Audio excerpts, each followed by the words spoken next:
پیغمبر تشریف لائے ہیں. آج سے 1500 سال پہلے آپ نے قدم رکھا دنیا میں. آپ نے دنیا میں قدم رکھتے ہی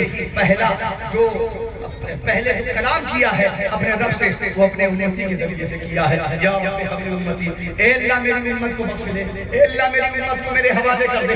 حضرات گرامی توجہ کے ساتھ سنیے گا، بڑی سنجیدگی کے ساتھ بیٹھیے. حضرت میرے خیال سے تشریف لا چکے ہیں، افراتفری بالکل نہ کیجیے.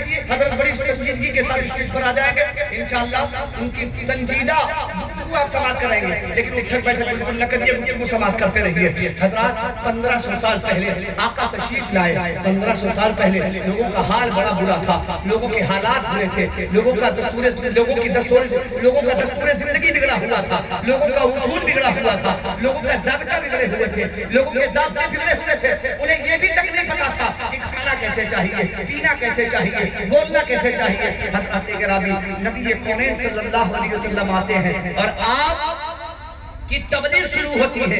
1 سال 2 سال 3 سال 4 سال 5 سال 6 سال 7 سال 8 سال تقریباً 10 سال، اور اسی طریقے سے آپ سائلنٹ گفتگو کرتے ہیں، سائلنٹ تبلیغ فرماتے ہیں، سائلنٹ تبلیغ ہو رہی ہے. میرے آقا جناب ماشاءاللہ، نعرہ تکبیر، نعرہ رسالت، علماء اہل سنت، فیضان بخاریہ، فیضان بخاریہ، خانقاہ بخاریہ. حضرات خانقاہ بخاریہ کے باغیچے کا گلاب شہزاد حضرت سید ذوالقرنین میاں قبلہ دامت برکاتہ العالیہ کی جلوہ گری ہو رہی ہے. علماء اہل سنت کے پاکیزہ انجمن میں پورا مجمع استقبال کے لیے ہاتھ اٹھائیں. نعرہ تکبیر، نعرہ رسالت، مسلک اعلیٰ حضرت علماء اہل سنت.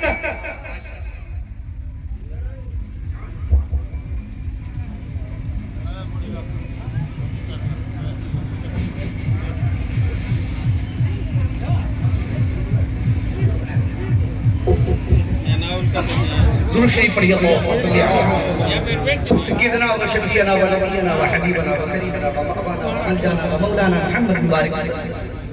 صلاۃ و سلام علیک یا رسول اللہ صلی اللہ علیہ وسلم. سنجیدگی کے ساتھ تشریف رکھیں. اس محفل کی مقبولیت کا جو اصل سکہ تھا وہ اسٹیج پر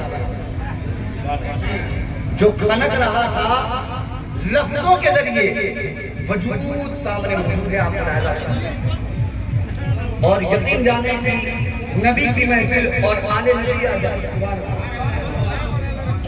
تو محفل کی قبولیت کی ضمانت کسی کو لینے کی ضرورت نہیں ہے، وہ محفل خود بخود قبول ہو جائے. بہرکیف سنجیدگی کے ساتھ تشریف رکھیں.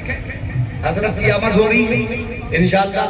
میرے باپ خطیب اعظم ان کا بھی خطاب لایا ہوا ہے. سنجیدگی کے ساتھ حضرت مولانا جمال اختر صاحب قبلہ کی دھواں دھار مدامت کے سائے میں فقیر حقانی کی آواز کو سماعت کر لی.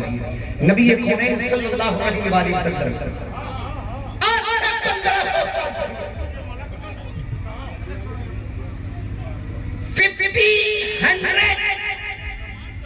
یا پہلے مکہ کی سرزمین پر عبداللہ کی تحلیل پر قدم رکھتے ہیں. اگر میں بلاغت بیان کرتا وقت کی قلت دامن ہوئی سرسری طور پر 2-4 بات. نبی جب تشریف لائے تو روایتوں میں آتا ہے کہ اللہ رب کائنات نے حضرت جبریل امین کو 70,000 ملائکہ کے ساتھ مبارکباد پیش کرنے کے لیے اور وہ بھی جنت سے 3 یا 4 گھنٹے لے جانے کے لیے حکم دیا کہ گھنٹے لے کر کے جاؤ اور لہرانا دنیا کو بتا دو آنے والا کوئی معمولی شخص نہیں ہے بلکہ پوری کائنات کا مالک و مختار حبیب پروردگار. سبحان اللہ. تاریخ کے پنے سیزن کے پنے علامہ جلال الدین سیوطی اور دیگر اکابرین ہمارے لکھتے ہیں کہ جب نبی کونین صلی اللہ علیہ وسلم کی آمد ہو گئی مکہ کی سرزمین پر بہت سارے فتنے ایسے تھے جن فتنوں کا سر حضور کی آمد سے بھی کچل گیا.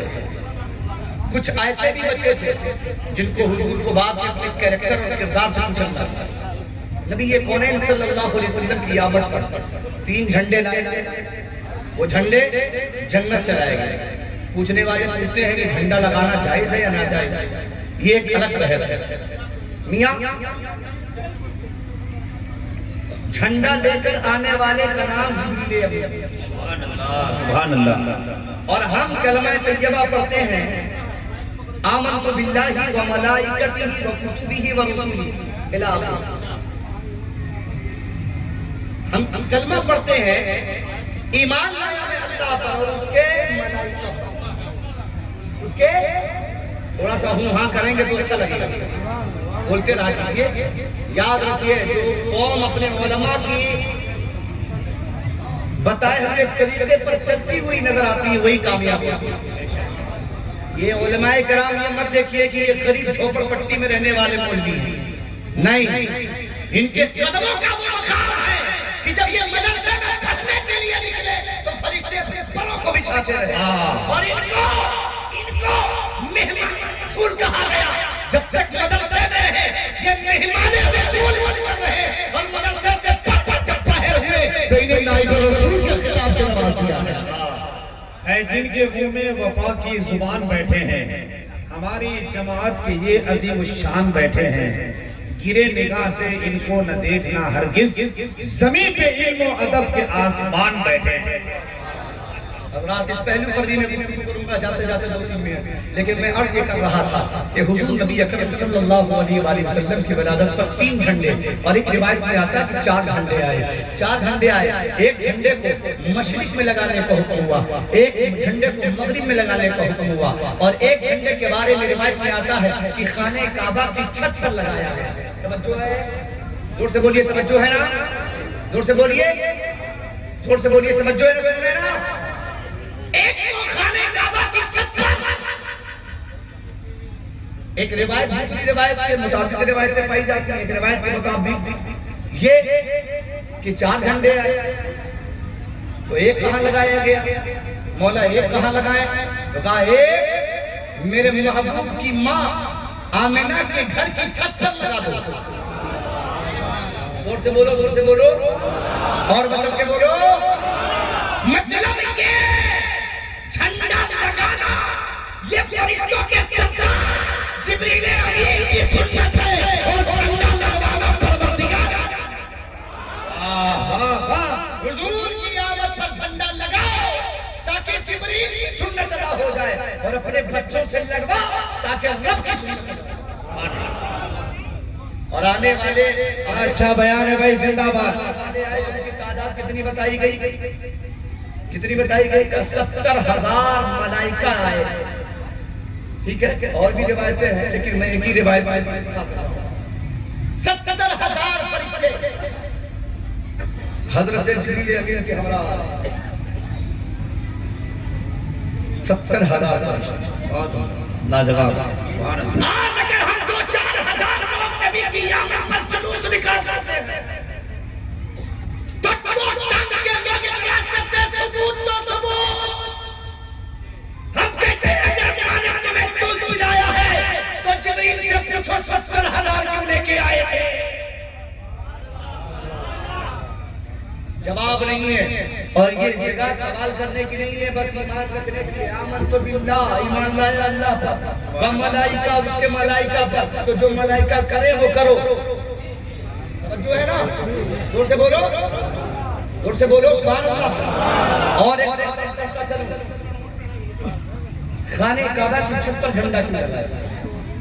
کیا سوال ہے نا, گھر پہ لگا دیا تھا تو اس سے تمام گھروں کے اور حضرت عبداللہ کے گھر میں ان گھروں کے درمیان فرق واضح ہو گئے. مگر خانہ کعبہ کی چھت پر کیوں؟ تو جناب تصورات کی دنیا سے آتا ہے. کعبہ دنیا کا بیچو بیچ سینٹر ہے. ایسا تو نہیں ہے کہ میری بات آپ سمجھ نہیں پا رہے ہیں, میری بات سمجھ میں آ رہی ہے نا, آ رہی ہے بھائی. کعبہ بیچو بیچ سینٹر ہے دنیا کا. لگا دو کعبے کی چھت پر, کعبے کی چھت پر لگاؤ. مولا کعبے کی چھت پر کیوں؟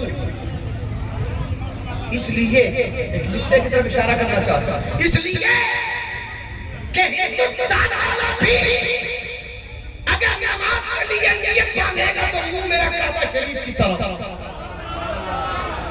پاکستان والا بھی نیت کرے گا نماز کی تو منہ میرا طرف کعبہ شریف کی.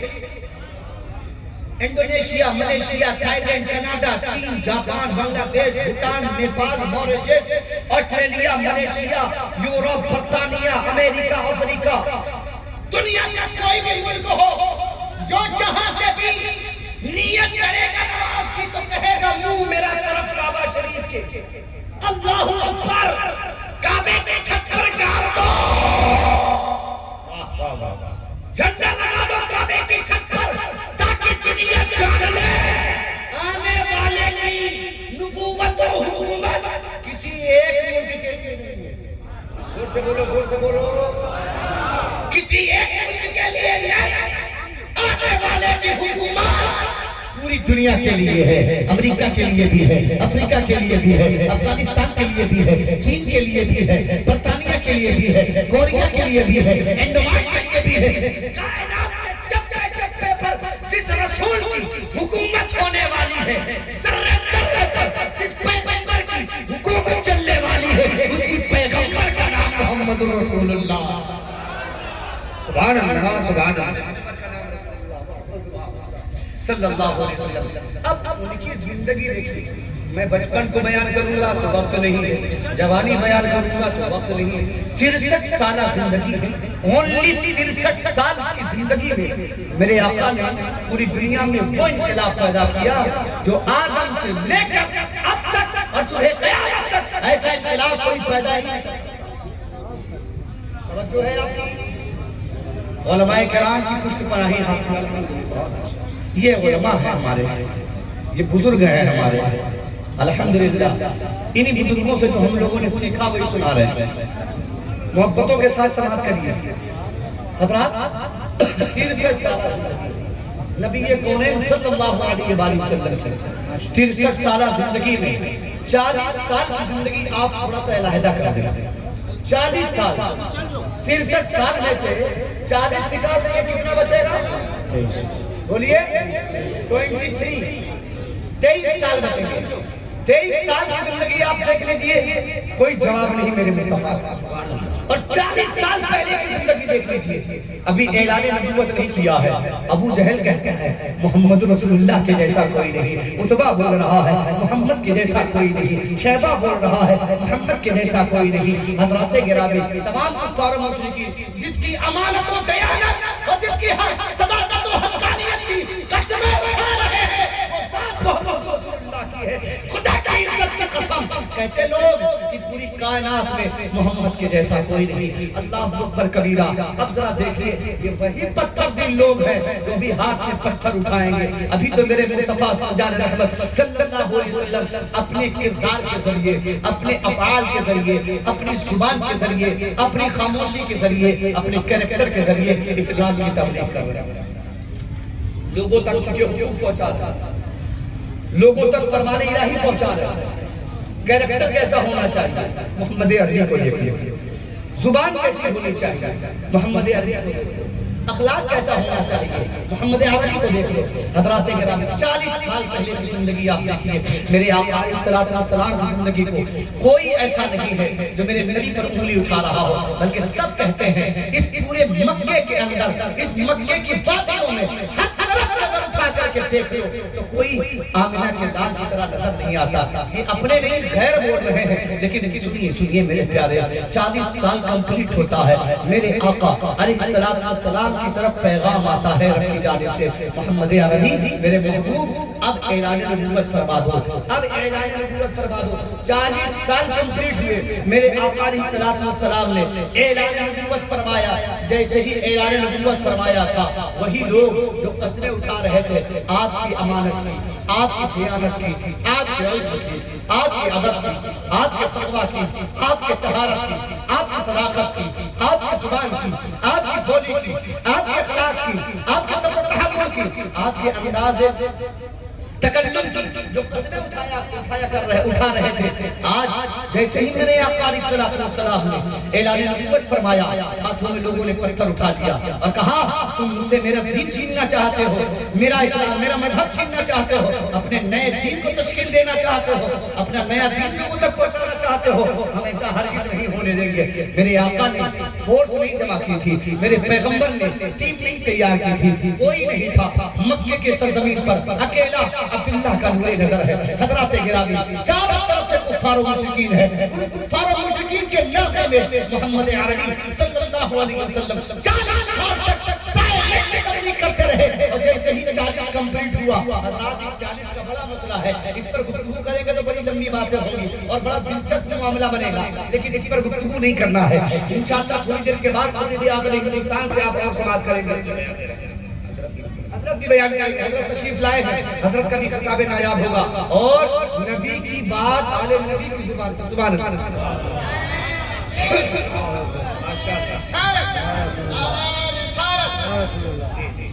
ایک شعر پڑھ دوں میں آپ کے سامنے، ایک شعر پڑھ دوں بولیے۔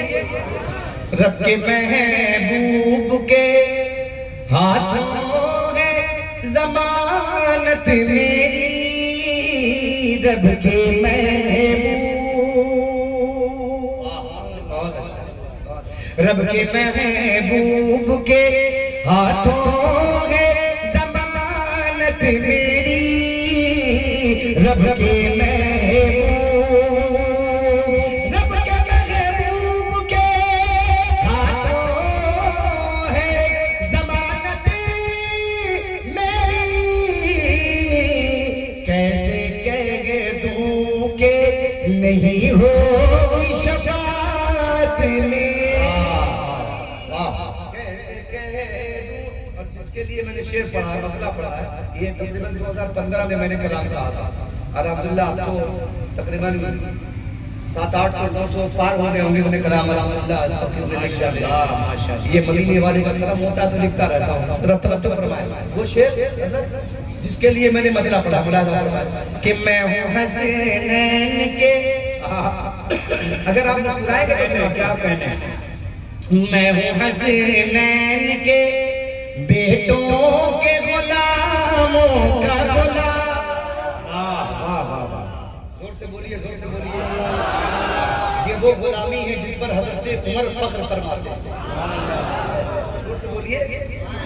یہ وہ غلامی ہے جس کے لیے حضرت عمر کہتے ہیں شہزادے حسین لکھ دو کہ میں تمہارا غلام ہوں، لکھ دو میں تمہارا غلام ہوں، تاکہ یہ لکھنا کل بروز قیامت میرے کام آ جائے۔ اللہ اکبر، صحابی رسول ہیں، نبی کے عاشق ہیں، نبی کے دوسرے خلیفہ ہیں، مگر غلامی پہ اترا رہے ہیں۔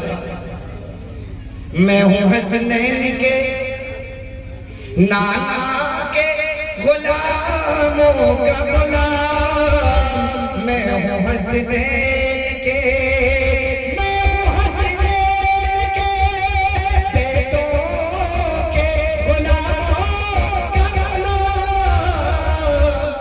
اس لیے بڑھ گئی بازار میں قیمت میں۔ کیا کہنے ماشاءاللہ، بہت عمدہ اشعار بہت سے ہیں اور کلام بھی میرا ہی الحمدللہ، مقطع پڑھنا ضروری نہیں ہے۔ میں بات عرض کر رہا تھا نبی کونین صلی اللہ علیہ وسلم نے جیسے ہی اعلان نبوت فرمایا، ہاتھوں میں پتھر لے لیا اور پتھر مارنا شروع۔ طائف کی سرزمین کا ذرہ ذرہ گواہ ہے کہ میرے پیغمبر پر بات چل رہی تھی کہ پتھری لے لاتے، میرا نبی پتھر پر قدم رکھ دے پتھر بوم ہو جائے، لیکن ان کے دل کیسے تھے جو نبی پر پتھر اٹھائے ہوئے تھے۔ محمد آج ہم تمہیں نہیں چھوڑیں گے، صلی اللہ علیہ وآلہ وسلم پتھر اٹھایا، تاریخ کے پنوں کے چیپٹر جواب دیتے بتاتے ہیں اور یہ اعلان کرتے ہیں کہ کفار و مشرکین نے طائف کے سرزمین پر میرے نبی پر ظلم و تشدد کی انتہا کر دی، پتھر اٹھائے اور نبی پر مارنا شروع کیا۔ پتھر جب مارنا شروع کیا، اب ذرا تاریخ کے اس آئینے کو آپ اپنی نگاہوں کے سامنے رکھیے جس نے انقلاب پیدا کیا ہے، جس نے دنیا کو ایک نیا دستور دیا ہے، جس نے جینے کا انداز بتایا ہے، جس نے معاف کرنے کا دستور دیا ہے، جس نے انداز زندگی دیا ہے۔ حضرات بڑا کیسے بنا جاتا ہے یہ دستور بتایا، یہ دنیا کو قانون دیا۔ آئیے اس طریقے پر ہم آپ کو لے کے چلتے ہیں۔ طائف کے سرزمین پر جب کفار و مشرکین نے پتھر اٹھائے اور نبی پر مارنا شروع کیا، آقا کریم علیہ السلام کو جب مارا تو تاریخ کے پڑھنے بتاتے ہیں کہ کبھی پتھر جا کر میرے آقا کے داہنے پیر کے پنجوں پر پڑتا، انگلیوں پر پڑتا، کبھی بائیں پیر کے انگلیوں پر پڑتا۔ حضرات جب نبی کو پتھر کی شدت محسوس ہوتی تو نبی پیر کو اٹھا لیتے اور جب پیر کو راحت ملتی اللہ اکبر کبیرہ تو میرے آقا علیہ السلام اپنے دوسرے پیر کے اوپر ٹیکتے اور اس پیر پہ جب پڑتا تو وہ پیر اٹھاتے دایاں پیر ٹیکتے۔ حضرات یہ کافی دیر چلتا رہا، بارش ہوتی رہی، پتھر کی بارش ہوتی رہی، پہاڑوں کا فرشتہ آتا ہے جس کو پہاڑوں پر قدرت تھی، اللہ رب کائنات کی طرف سے وہ فرشتہ آتا ہے، یا رسول اللہ حکم کریں ایسی چٹان ان پر گراؤں کی یہ چٹنی ہو کر رہ جائے گی۔ پیغمبر نے مسکرا کر کہا اللہ کے فرشتے میں اس لیے نہیں بھیجا گیا، اللہ نے مجھے وما ارسلناک الا رحمۃ للعالمین کا تاج پہنایا ہے، مجھے رحمت للعالمین بنا کر کے بھیجا ہے۔ حضرات آپ کا فرشتہ آتا ہے، عرض کرتا ہے یا رسول اللہ بس آپ کے لب مبارک سے اجازت کی ضرورت ہے، آپ اجازت دیجئے اتنی آگ برساؤں گا کہ ان کی نسلیں جل کر بھسم ہو جائیں گی۔ نبی فرماتے نہیں، ان کے لیے میں عذاب بن کر نہیں آیا ہوں، ان کے لیے تو میں رحمت بن کر آیا ہوں۔ حضرات گرامی اور دیکھیں بارش کا فرشتہ آتا ہے، بارش کبھی جب حد سے زیادہ بڑھ جاتی ہے تو باڑھ آ جاتی ہے، باڑھ میں گھر ڈوب جاتا ہے، بال بچے ڈوب جاتے ہیں، تمام جائیداد ڈوب جاتی ہے، پورا گھر کا گھر، پورا گاؤں کا گاؤں، پورا شہر کا شہر تباہ ہو جاتا ہے۔ حضرات فرشتہ کہتا ہے اے میرے آقا آپ حکم دیں اتنی بارش کرو کہ یہ سب ڈوب کر اسی میں تباہ برباد ہو جائے، ہلاک ہو جائے۔ نبی فرماتے ہیں نہیں میں العالمین بن کر کے آیا ہوں۔ حضرات گرامی یہ سلسلہ جب تمام ہوا آقا کریم علیہ السلام کی بارگاہ میں پیغمبر نے ہاتھ اٹھا دیا۔ اب ذرا ہاتھ دل پہ رکھیے اور سوچئے کہ آپ اس پیغمبر کے لیے اپنی زندگی میں کتنا گزارتے ہیں، آپ نے صبح و شام اس پیغمبر کے لیے کتنی گزاری ہے۔ حضرات آپ ذرا غور کیجئے اس پیغمبر نے مکے کی سرزمین پر 40 سال گزرے ہیں، بھی 40 سال پورا ہوا ہے۔ آقا علیہ السلام نے اعلان نبوت فرمایا ہے، کفار مشرکین نے پتھر اٹھا کر مارنا شروع کیا، نبی ہاتھ اٹھاتے ہیں، دست رحمت اٹھاتے ہیں، رب کی بارگاہ میں بلند فرما دیتے ہیں اور عرض کرتے ہیں یا رب العالمین اے پروردگار عالم یہ نادان ہے، انہیں معلوم نہیں ہے، یہ نادان ہے، انہیں معلوم نہیں ہے، پتہ نہیں ہے، انہیں علم نہیں ہے، انہیں شعور نہیں ہے، یہ اگر چاہتا ہے کہ میں تیرا حبیب ہوں تو یہ ایسا سلوک نہ کرے۔ اے اللہ ان کی نادانی کی وجہ سے تو انہیں معاف فرما دے۔ تاریخ کے پنوں کو آپ ذرا اپنی آنکھوں کے ذریعے سے مطالعہ کیجئے اور پڑھئے تو جواب آپ کو مل جائے گا کہ زندگی کیسے گزارنا چاہیے۔ حضرات جب مکے کے سرزمین پر عبداللہ کے نور نظر پر ظلم و تشدد کا پہاڑ توڑا گیا تو اس نے ہاتھ بلند کیا، کہا اے اللہ میری امت نادان ہے معاف کر دے، یہ جانتے نہیں معاف کر دے۔ اللہ اکبر کبیرہ جن لوگوں کے ہاتھ میں پتھر تھے جب لوگوں نے دعا کے لیے ہاتھ اٹھا دیکھا تو پتھر وہیں پر روک لیا، دیکھنے لگے حیرت سے کیسا انسان ہے یار، یہ کیسا شخص ہے، یہ کس انداز کا شخص ہے، یہ کس طرح کا انسان ہے۔ اللہ اکبر کبیرہ یہ کس طرح کا برتاؤ کر رہا ہے، ہم پتھر مار رہے ہیں یہ پتھر کے بدلے میں دعا دے رہا ہے، ہم اس کو لہو لہان کر رہے ہیں یہ زخموں کے بدلے میں دعا دے رہا ہے۔ آخر یہ کس طرح کا انسان ہے؟ حضرات گرامی ان لوگوں نے پتھر پھینک دیا، پھر یہی کریکٹر تھا، یہی کردار تھا، یہی میرے نبی کی زندگی کا ایک حصہ تھا کہ جس نے ان لوگوں کی نسل کو کلمہ پڑھنے پر مجبور کر دیا۔ جب محمد کے کردار کا عالم ہے تو محمد کے دین کا عالم کیا ہوگا، محمد کے رب کی عظمتوں کا عالم بتایا کی آنے والی انہی نسلوں میں کلمہ شہادت پڑھ کر لوگ مسلمان ہوتے ہوئے نظر آئے. لوگ کہتے ہیں کہ اسلام دہشت گردی سے پھیلا, اسلام تلوار کی دور پر پھیلا. غلط بات ہے. اسلام کبھی بھی دور پر نہیں پھیلا, زبردستی نہیں پھیلا. اسلام جب بھی پھیلا ہے تو کریکٹر کی بنیاد پر پھیلا ہے, کردار کی بنیاد پر پھیلا ہے, اخلاق کی بنیاد پر پھیلا ہے, محبت کی بنیاد پر پھیلا ہے, بھائی چارے کی بنیاد پر پھیلا ہے, سچائی کی بنیاد پر پھیلا ہے. آج سے 1500 سال پہلے جو سستی دنیا میں تشریف لائی, آج تک اس کا ایک چیز سلامت. سبحان اللہ. اپنی تقریر کو بس 2-3 منٹ میں سمیٹ رہا ہوں, ختم بات.